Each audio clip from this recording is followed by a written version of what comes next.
Oi pessoal, tudo bem com vocês? Começamos agora mais uma edição do Estilo e Saúde. Entre os dias 22 e 25 de setembro acontece a 14ª FIA Flora Expo Garden, Feira Internacional de Paisagismo, Jardinagem, Lazer e Floricultura no pavilhão de exposições do AMB, aqui em São Paulo. A feira trará diversas novidades e quem está aqui comigo para antecipar isso tudo é o arquiteto paisagista Benedito Abud. Ele fala das tendências, espécies em evidência, além de dar dica das flores e plantas que se adequam melhor em casas ou apartamentos, os cuidados que devemos ter com cada uma delas. Mas antes, quero que você acompanhe uma matéria comigo. Cultivar jardins é um raro privilégio nas grandes cidades, onde espaço e tempo estão cada vez mais escassos. Mas existem soluções criativas que permitem uma saudável convivência com plantas e flores. Uma delas é o jardim vertical, que são painéis verdes que trazem benefícios ao clima das metrópoles. Veja comigo.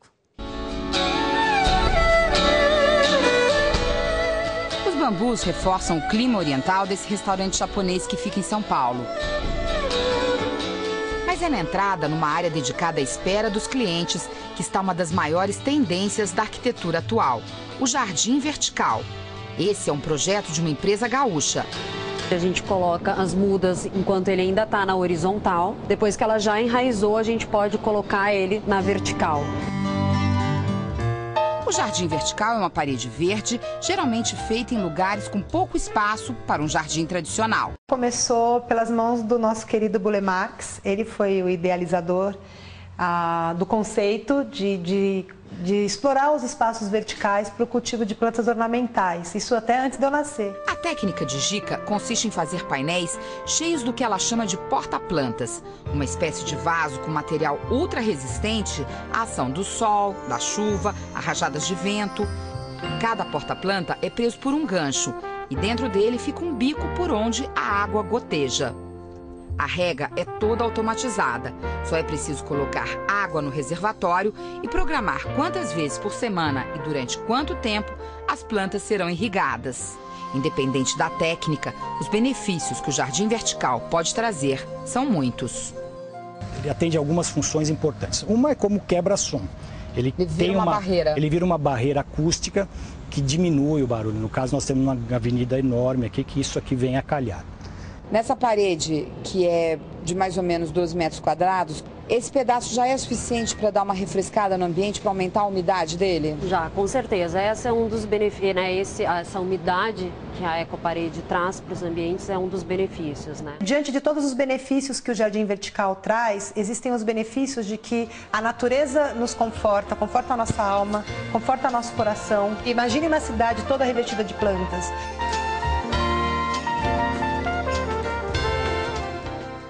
Coisa linda, né, gente? É vida. Aliás, com vida está também o nosso cenário. Olha que lindo! Com essas flores, com essas plantas maravilhosas. Tudo bem, Benedito? Tudo bem, é um prazer, viu? Um prazer é meu estar aqui com você. Seja sempre bem-vindo aqui ao nosso programa. Olha, o cenário hoje ficou maravilhoso. Eu cheguei aqui, fiquei encantada, porque como que a flor, a planta traz alegria, vida, deixa tudo mais bonito, não tem jeito, né? A planta tem uma vibração muito importante, mas mais que isso, como vocês viram aí os muros verdes, né? A planta absorve o calor, né? E termina aquela história do clima de deserto, que durante o dia é muito quente, durante a noite é muito frio.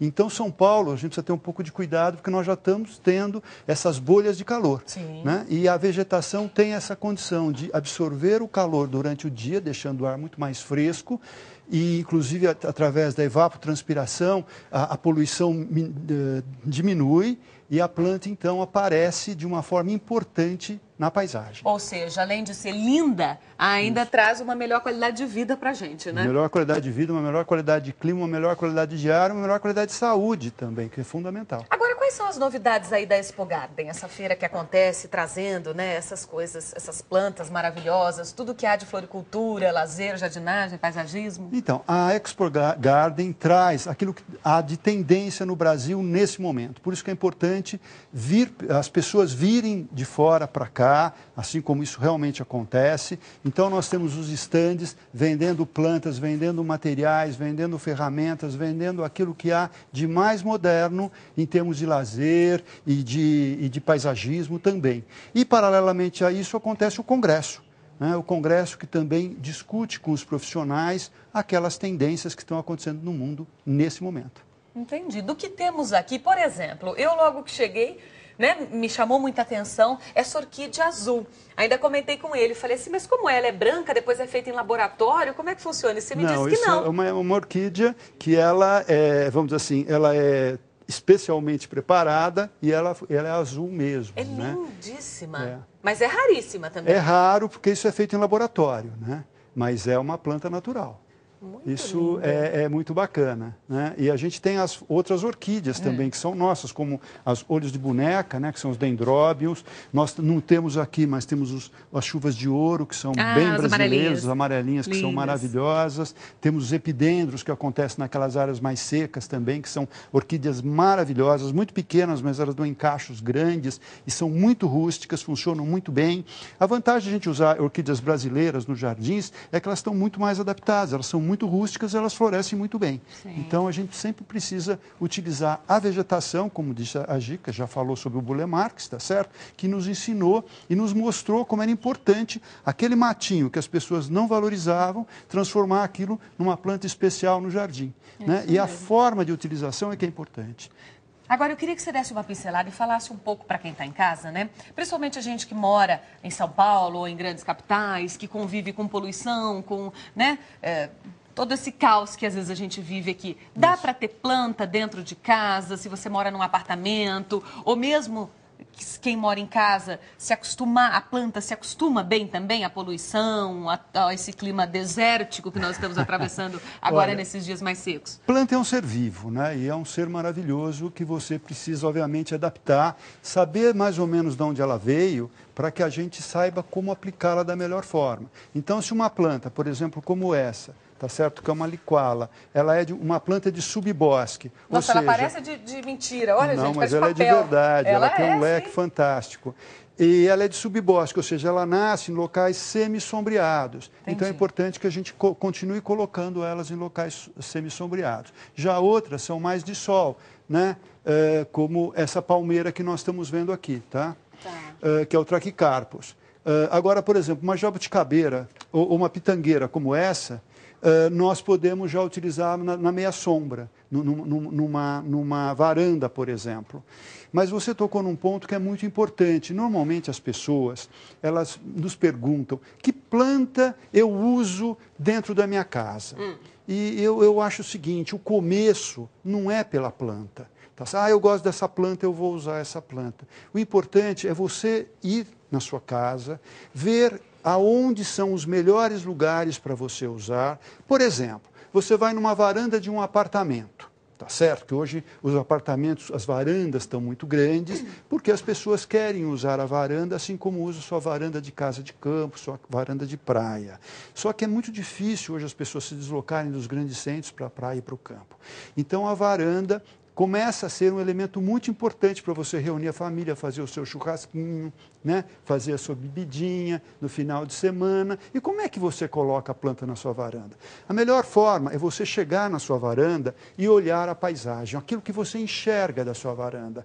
Provavelmente você vai notar trechos muito bonitos, com uma paisagem maravilhosa, e outros trechos que não são tão bonitos, que às vezes tem um prédio muito próximo, com uma janela que te devassa, ou então, por exemplo, normalmente na parte inferior das varandas, você tem uma paisagem feia de um monte de telhados, tá certo?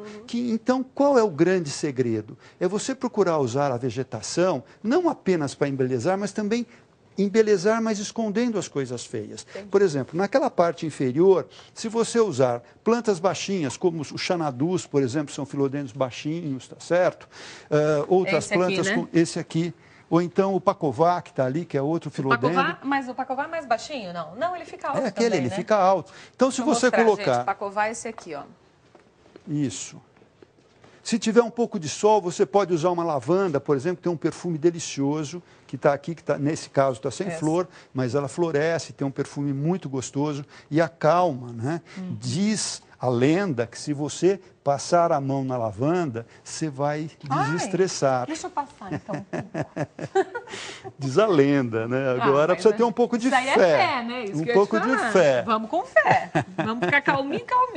Então, você tem... o cheiro, né? O cheiro é uma delícia. E além de você ter, então, uma vegetação na parte inferior da varanda, você vai estar eliminando aquela paisagem feia que são os telhados das casas. Mas existe aquilo de plantas que são próprias para...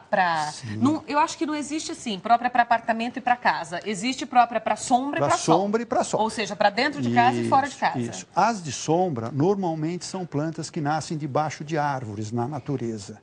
Tá certo? Então, isso que é importante. E as plantas de sol são aquelas que nascem normalmente, obviamente, no sol. Mas se você já souber o que você quer, é muito mais fácil você ir numa floricultura, você ir num Ceasa, você ir num centro de distribuição e falar, olha, eu preciso de uma planta assim, baixinha, tal, é um lugar que tem muito sol, ou tem sombra, o que você me recomenda? Aí a pessoa vai lá e vai te mostrar as opções, mas você precisa saber o que você quer. O problema é que normalmente as pessoas vão comprar plantas e não sabem direito aonde elas vão ser colocadas, como elas vão ser utilizadas, a altura. Por exemplo, nós estamos falando dessa faixa inferior da varanda, mas suponhamos que você tem um prédio, aqui desse lado da varanda, um prédio que te devassa, tem uma janela. Você vai querer, por exemplo, fazer um arranjo com esses tifonodorons, por exemplo, tá certo? Se uma palmeira fica um pouco mais alta, tal, mas ela demora para crescer. Ou então, por exemplo, está super na moda hoje, é usar frutíferas. Por exemplo, colocar uma jabuticabeira, colocar uma pitanga, que além de você ter os frutos, os passarinhos vêm para a sua varanda. Mas e aí para o tamanho? O tamanho, se você deixar. Planta é fantástico, tá certo? Você já deve ter visto um bonsai. O que é um bonsai? É uma árvore, né, que é plantada num vasinho muito raso, geralmente 2, 3 centímetros, e a árvore vira uma miniatura de árvore. Então, diferentemente dos animais, as plantas, se tiverem pouca terra, elas ficam menores. Então, você pode pôr, por exemplo, uma jabuticabeira num vaso e você tê-la pequena, tá certo? Ela não vai crescer demais. Né? Se você vai adubando ela, tal, e ela frutifica dentro da varanda. Né? Isso é muito bacana. Mantém o tamanho desejado, e mantém o tamanho desejado. Muito legal. Certo? Então, a planta tem essa característica que é fantástica. Então, se você tiver ali uma bela jabuticabeira, você vai estar escondendo o prédio que está te devassando e, ao mesmo tempo, trazendo uma fruta, né? E sendo uma coisa muito charmosa. Por exemplo, a folha das pitangueiras tem um perfume fantástico. Né? E aí está a questão, quer dizer, trabalhar com vegetação, eu acho que é uma arte, assim como a arte da pintura, assim como a arte da escultura. A grande vantagem é que o paisagismo, ele te traz os elementos dos 5 sentidos. Então, por exemplo, eu posso amassar uma folha, tá certo? E sentir um perfume, né? Olha que perfume delicioso.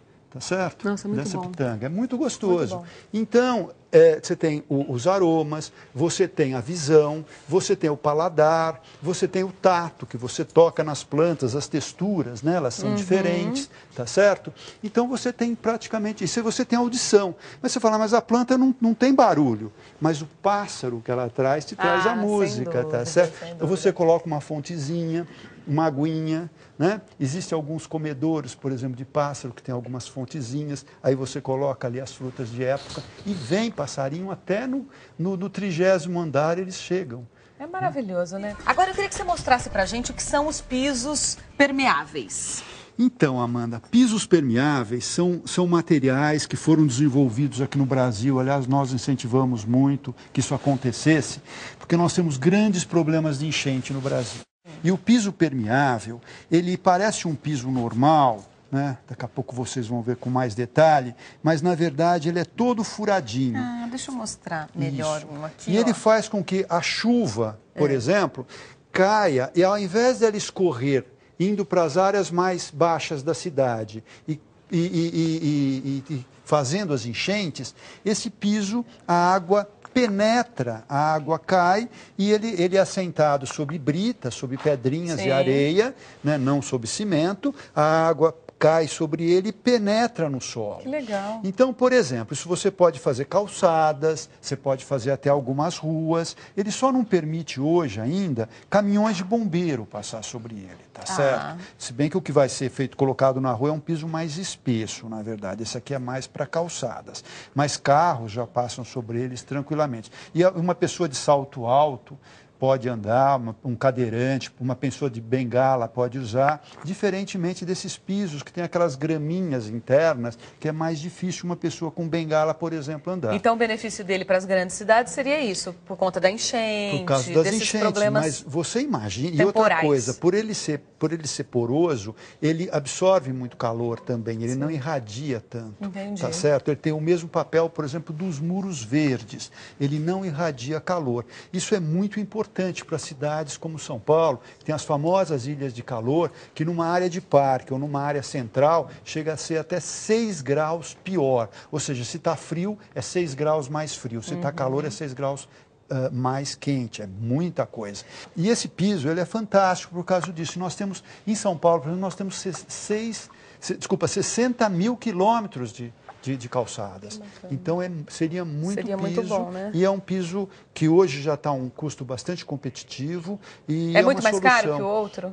Que um piso normal? Não é tão mais caro que um piso normal de cimentado. Tá certo? Ele é um pouco mais caro ainda. Mas se começar a haver demanda, obviamente vai ter mais indústrias fazendo e nós vamos ter um custo menor.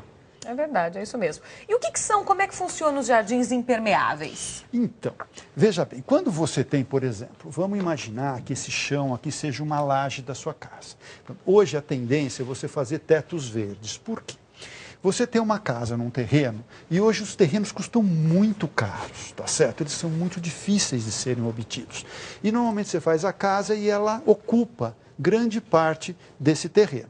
E os telhados, eles são impermeáveis, até porque não pode penetrar água dentro da casa, tá certo? Mas você pode, por exemplo, ter uma laje em cima e fazer um jardim sobre a sua casa. Ou seja, aquilo que era do chão, você transporta para cima da sua casa, tá certo? Então, nós temos também um sistema, nós também desenvolvemos um sistema que já está sendo produzido industrialmente, que imagina que nós estejamos aqui nesse chão em cima da sua casa, uma laje na sua casa. Esse sistema é um plaqueamento de plástico reciclado, é um plaqueamento. Ele tem uns pedestais, então essa placa fica a 12 centímetros do chão e depois nós temos uma espécie de pavios que levam da placa até o fundo dessa laje. Aí a gente coloca substrato, que é muito melhor do que solo, e nós plantamos, fazemos um jardim, como temos aqui, com árvores, com palmeiras, com frutas, tá certo? Aí o que acontece? A chuva cai, penetra no solo, nesse substrato, passa pela placa, que a placa é furadinha, e você acumula, então, em cima da laje. Entendi. Então, essa água vai acumulando. Se chover demais, tem uns extravasores para essa água, obviamente, sair. E aí, depois que acaba a chuva, vem o sol, e essa água, então, por capilaridade, ela sobe por esses pavios e irriga o jardim por subsuperfície. Então, não gasta energia, não gasta bomba, não tem bomba, não entope bomba, bicos, esse tipo de coisa. E a grande vantagem é o seguinte, caso não chova muito tempo, fique muito sem chover e o jardim absorva aquela água, o que acontece? Tem um sisteminha, que tem um sensor, ele vê lá, se está menos de 2 centímetros de água, ele abre uma válvulazinha e aí você injeta água da torneira ou até água cinza, água servida, água reciclada, tá certo? De vaso sanitário, de pias, essas coisas, e você então irriga o jardim tranquilamente, né? sem gastar energia. Que bom que a modernidade chega também no mundo natural, nas coisas boas também, que a gente pode trazer para perto da gente, para nossa casa, né? Perto das pessoas que a gente gosta, isso é muito bom mesmo. Essa aqui é maravilhosa, né? Então, essa é uma renda portuguesa, tá certo? Que tem também aquela ideia que ela precisa ir bem, para as pessoas irem bem. Ela tem uma coisa de superstição, né? Isso aqui é o fórmio bronze, ele existe também ele em verde, amarelo e verde. Mas, por exemplo, a gente trouxe o bronze porque às vezes você pode fazer recantos de jardins só com plantas bronze. Fica lindo. Fica fantástico, né? Aqui nós temos uma palmeira e as palmeiras são muito bacanas de ser utilizadas como silhueta. Por exemplo, imagina você ter lá atrás uma grande janela e à noite noite, que chegam à luz por fora, ou mesmo durante o dia, você vê essas plantas em silhuetas. Também é uma dica muito legal. Aqui nós temos uma brunfelsia, que é chamado falso manacá, que a flor dela tem um perfume fantástico. E ela nasce com esse púrpura e vai ficando branca. Então você tem essa mescla de flores. E essa aqui? Sempre. Isso aqui é um aspargo, na verdade, que ele é bem fofinho, bem interessante, tem essa textura gostosa, muito macia, né, que a gente falou também já do tato, e ela tem essa questão que é muito gostosa. É muito bom as pessoas passarem a mão nas plantas. Nossa, bom demais. Aliás, gente, nossa, me senti tão bem aqui, cercada de flores e plantas. É isso que a gente falou, da vibração, da energia, do passar a mão, né, do pisar na grama, de ter esse contato mesmo. Essa vibração, essa energia é fundamental pra gente, viu? Benedito Abud, muito obrigada, viu? Adorei você aqui. Seja sempre bem-vindo. Obrigada pela atenção e muito por deixar nosso cenário assim tão lindo, viu? Muito obrigado. Obrigada a você. Bom, espero que você tenha gostado desse programa. Ele está disponível no R7/Record News, caso você queira rever ou indicar para alguém. E minha mensagem de hoje para você é a seguinte: sorria sempre que quiser, chore sem medo, cante se sentir vontade, ame o máximo que puder. E não deixe para ser feliz e sábio amanhã, porque ele é apenas um projeto do hoje. E como todo projeto, às vezes acontece, às vezes não. O teu dia é hoje. Obrigada pela companhia. Record News, jornalismo 24 horas de plantão. Tchau.